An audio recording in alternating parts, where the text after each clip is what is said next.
तपाईँ विदेश नगइकन यतैकै काम गर्दा हुँदैन? के गर्नु बहिनी, देशमा केही गरौँ भने देशमा रोजगार नै छैन, घरमा चारैतिर ऋणै ऋण छ। अनि अब तपाईँ कहिले फर्किनुहुन्छ दाइ?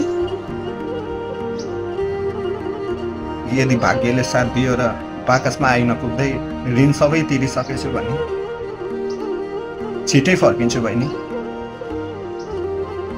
यस्तो कुरा नगर्नु न दादा, भगवान्ले सबै राम्रो गर्नुहुन्छ। अहिलेसम्म राम्रै होला भनेर सोचे, तर खोइ।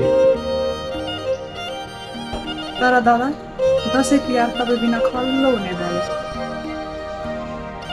यस्तै हो बहिनी, निधार हुन्छ, टिका हुन्न, पैसा हुन्छ, आफन्त हुन्न।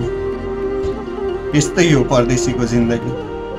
यदि देशको व्यवस्था राम्रो भइदिएको भए कोही नेपाली विदेश जानु पर्दैन थियो, कोही नेपाली बाकसमा फर्किनु पर्दैन थियो अर्काको देशमा गए। ल गए बहिनी, आफ्नो ख्याल गर।